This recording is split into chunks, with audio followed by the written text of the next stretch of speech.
Hi, good morning, everyone. It is Wednesday, March 25th, 2020, and today we're going to be looking at questions number 3 and 4 as part of Lesson 19's problem set. This is Eureka 4th grade Module 5, which is the fraction module.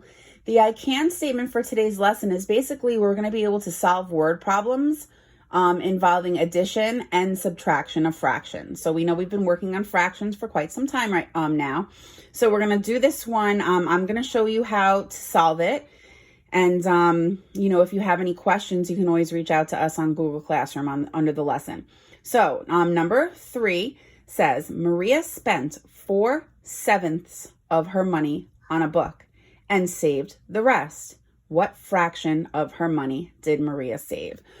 Well, let's think about this. Now, the whole goal of this lesson, and for most word problems in math, is for us to focus on using that RDW strategy, read, draw, write. So we just read the problem together, and we have to think, how can we draw this out to help us solve it? So this is what I'm thinking we should do. We are going to show that Maria spent 4/7 of her money on a book. So let's represent that using a tape diagram, right? This is 4/7. And she saved the rest. Well, we don't know how much of the rest she saved. So this is our question mark. Okay, think of a tape diagram as kind of like a part-whole diagram.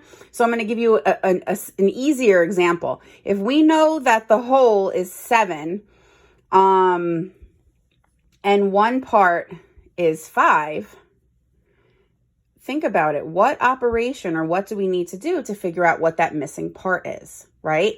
And similarly, we can look at it like this. If we have both of the parts, and then we have to figure out, well, what is the whole, right? So when we have the whole and one of the parts, we usually subtract. When we have both parts and we need to find the whole, we usually add. So that's just an example looking at it from a whole number perspective. It's the same process though when we're looking at it for fractions. So we need to figure out how much she had left. But now I think that we're missing the whole. But there's a way we can figure it out, right? So what would one whole be if 7 was my denominator? So basically what I'm asking you is how many 7ths would I need to make one whole? Well, I hope you guys remember that anytime my numerator and my denominator are the same, it's equal to one whole. So 7/7 would be representing all of Maria's money. So that's all of her money is 7/7. So we go back to our tape diagram because remember we're doing RDW. And we know that the whole is 7/7 and one of the parts is 4/7. So we need to think to ourselves, 4/7 plus what fraction gets us to 7/7, right? So we know that our denominator is going to be the same. And now we're just looking at our top number, our numerator. So 4 plus what number gets me to 7? So think about it. If I start at 4 and I keep counting up until I get to 7, boys and girls, it is going to be 3. So that is how much money Maria was able to save. So right here, we've solved for our question mark, and we are able to see that she spent 4/7 of her money on the book. And then I wrote fourths. The 3/7 is what she had left over. All right, so now we're going to take a look at question number 4. And question number 4 looks like this. I actually changed the names around so that you guys would think that's funny. But number 4 says, Mr. Jones had 1 and 1/4. Now that's that mixed number, boys and girls, we've been talking about. A mixed number is when you have a whole number and a fraction together. So Mr. Jones had 1 4/8 pizzas left after a party. After giving some to Mr. Dre, he had 7/8 pizza left. What fraction of the pizza did he give Mr. Dre? So I figured let's do this one with the fraction tiles because I want to show you guys and I want you to notice a couple of things about this problem. So I am going to go ahead and show you what 1 4/8 looks like using the fraction tiles. So here is my 1 whole, right? That's representing this right here. And I'm going to add 4/8 to that 1 whole to represent 1 4/8. Okay, so here, I hope that you guys can see that, don't worry about the ones up top, that this is 1 and 1, 2, 3, 4/8. Okay, so that is the whole entire pizza. So if we were going to draw that using a tape diagram, so I know that the whole is 1 4/8.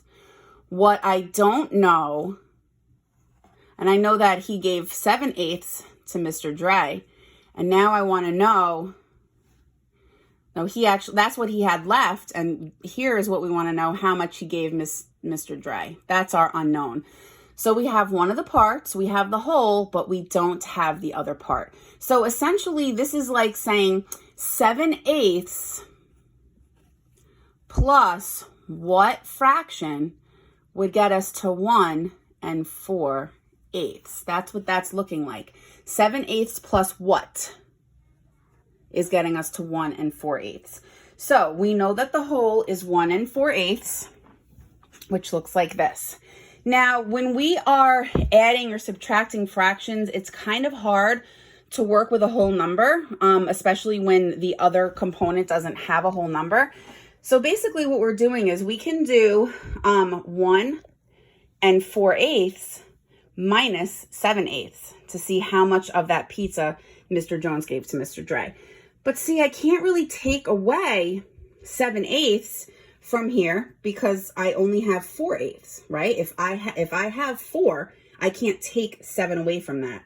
So what am I going to do? I am going to take this one and I'm going to trade it in, boys and girls, just like what we did for division, just like what we did for multiplication. When we were cashing in those 10 tens for 100 or those 10 hundreds for 1,000, we're going to be kind of like exchanging our 1 whole for 8/8, right? Because we're working with the denominator of 8 in this problem. So we need to think, how many 8ths are equal to 1 whole? Well, we know as long as the numerator and denominator are the same, that means that fraction is equal to 1 whole. So I can even test my theory here using my fraction tiles, and I can see that 8/8 is indeed equal to 1 whole. So I'm just going to get rid of this because remember, I cashed it in. They're equivalent.